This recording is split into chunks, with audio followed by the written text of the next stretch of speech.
নমস্কাৰ সকলোকে স্বাগতম জনাইছোঁ। বহুতৰ মনত এটা প্ৰশ্ন হয়, বিশেষকৈ যিসকলে বিভিন্ন প্ৰফেশ্যনেল কোৱালিফিকেশ্যন লৈ এজন শিক্ষকতা বৃত্তিৰ বাবে আগ্ৰহী আৰু এটা চাকৰিৰ বাবে আগ্ৰহেৰে বাট চাই আছে, তেওঁলোকৰ মনত এটা প্ৰশ্ন হয়, বৰ্তমান শিক্ষা বিভাগত, বিশেষকৈ প্ৰাথমিক শিক্ষা বিভাগত কিমান পষ্ট খালী আছে, যাতে তেওঁলোকে সেই পষ্ট কিমান আছে এটা আনুমানিক সিদ্ধান্ত লৈ তেওঁলোকে সেই অনুপাতে চাকৰি পাব নাপায় তাৰ এটা অনুমান কৰিব পাৰে। গতিকে কিমান পষ্ট খালী আছে বিভিন্নজনে বিভিন্ন সময়ত উত্তৰ দিয়া দেখা যায়। কিছুমানে 15,000 পৰা 20,000 বা এনেকুৱা ধৰণৰ তথ্য তেওঁলোকে দিব খোজে। কিন্তু প্ৰকৃততে কিমান পদ খালী আছে নাইবা অহা 2 বছৰৰ ভিতৰত প্ৰাথমিক শিক্ষা বিভাগত কিমান পদ খালী হোৱাৰ সম্ভাৱনা আছে, এইটোৰ বিষয়ে এটা সঠিক ধাৰণা আপোনালোকে ভিডিঅ'টোৰ পৰা জানিব পাৰিব। অলপতে অসমৰ আগশাৰীৰ বাতৰি কাকত এখনত প্ৰকাশ কৰা এটা তথ্যৰ বিষয়ে আপোনালোকক জনাব কৈছোঁ। উল্লেখযোগ্য যে ৰাজ্যৰ প্ৰাথমিক বিদ্যালয়সমূহত খালী হৈ আছে প্ৰধান শিক্ষকৰ পদ। মন কৰিব, স্থায়ী প্ৰধান শিক্ষকৰ পদ। শিক্ষা বিভাগে সংশ্লিষ্ট বিদ্যালয়ৰ জ্যেষ্ঠ সহকাৰী শিক্ষকজনক প্ৰধান শিক্ষকলৈ পদোন্নতি দিয়াৰ সিদ্ধান্ত লোৱাৰ লগতে কিছু আৰ্থিক সকাহো দিয়াৰ সিদ্ধান্ত লৈছিল। সেই অনুসৰি শিক্ষা বিভাগে 2020 চনৰ 17 ডিচেম্বৰত আনুষ্ঠানিক সিদ্ধান্ত সন্দৰ্ভত বিত্ত বিভাগক অৱগত কৰিছিল। এতিয়ালৈকে প্ৰধান শিক্ষক নিযুক্তি সম্পৰ্কীয় প্ৰস্তাৱ শিক্ষা বিভাগে দুবাৰকৈ বিত্ত বিভাগৰ ওচৰলৈ প্ৰেৰণ কৰিলে যদিও বিত্ত বিভাগে কোনো গুৰুত্ব দিয়া নাই। এতিয়া কথা হ'ল, অসমত বহু হাজাৰ প্ৰাথমিক বিদ্যালয় আছে আৰু এই প্ৰাথমিক বিদ্যালয়সমূহত জ্যেষ্ঠ শিক্ষকজনেই অস্থায়ীভাৱে ইনচাৰ্জত প্ৰধান শিক্ষকৰ দায়িত্ব পালন কৰি আছে। প্ৰধান শিক্ষকৰ কোনো স্থায়ী পদ নাই।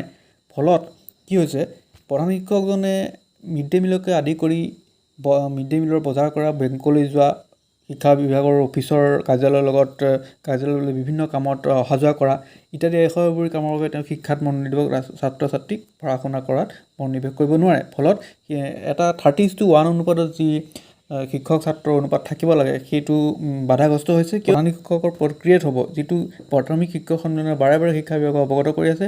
শিক্ষা বিভাগেও বিত্ত বিভাগলৈ বিভিন্ন দাবী কৰি আছে যে এই পদটো ক্ৰিয়েট কৰিব লাগে, কিন্তু এতিয়ালৈকে ক্ৰিয়েট হোৱা নাই আৰু অহা 2 বছৰৰ ভিতৰতে এই পদটো ক্ৰিয়েট হোৱাৰ সম্ভাৱনা আছে। তেতিয়া বহু হাজাৰ পদৰ সৃষ্টি হ'ব। প্ৰধান শিক্ষকৰ পদটো স্থায়ী হ'ব, ফলত সেই পদটো একচুৱেলি খালী হৈ যাব আৰু ফলত সেই পদত এজন শিক্ষকক নিয়োগ কৰাৰ অতি আৱশ্যকীয় হৈ পৰিব।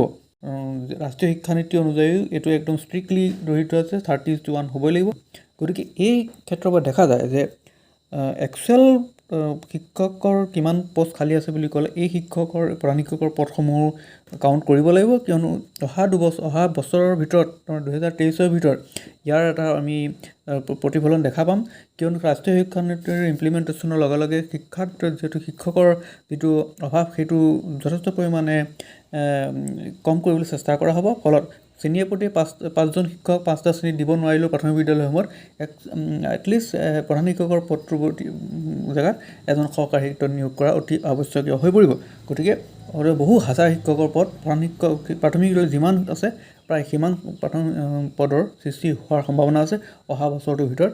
এইটো শিক্ষা বিভাগৰ এটা দাবী।